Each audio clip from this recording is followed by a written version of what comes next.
Salut à tous, vous êtes sur l'info tout court et tout de suite, c'est le récap de la semaine en 2 minutes, top chrono. La planète ciné était en ébullition cette semaine avec la force du Comic-Con de San Diego et la nouvelle bande-annonce de Batman v Superman, l'aube de la justice. L'occasion d'enfin voir des extraits du combat entre les deux justiciers, on en bave déjà d'impatience. The red capes are coming. Autre équipe, mais pas de super-héros cette fois. La Suicide Squad a également diffusé sa première vidéo. Will Smith en Deadshot, Margot Robbie en Harley Quinn et surtout Jared Leto en Joker se dévoile pour un des films les plus attendus de 2016. I'm just gonna hurt you. Really, really bad.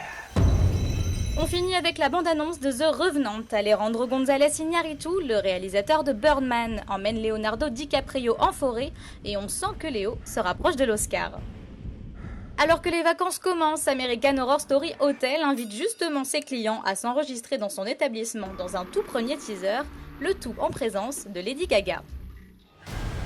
Et si les nazis avaient gagné la Seconde Guerre mondiale, voilà l'idée terrifiante de la série The Man in the High Castle qui vient de dévoiler son premier trailer. Produite par Ridley Scott, la série sera sur Amazon cet automne. Les enquêteurs de Bones rencontreront-ils ceux de Sleepy Hollow? Impossible direz-vous, et pourtant, selon TV Line, un projet de crossover serait d'actualité dans les couloirs de la Fox. Les joueurs du monde entier pleurent encore la disparition de Satoru Iwata. À 55 ans, le président de Nintendo est décédé le 11 juillet dernier d'une tumeur biliaire. Déjà évincé de Silent Hills, Hideo Kojima continue de faire les frais de son divorce avec Konami. Kojima Productions vient d'être dissoute et voici qu'à 2 mois de la sortie de Metal Gear Solid 5 The Phantom Pain, le papa de la saga vient de voir son nom supprimé de la jaquette du futur jeu.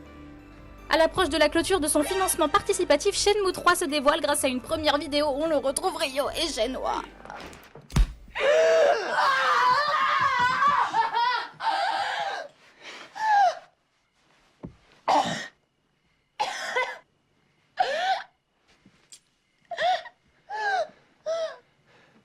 If you're all right, then say something. À la semaine prochaine.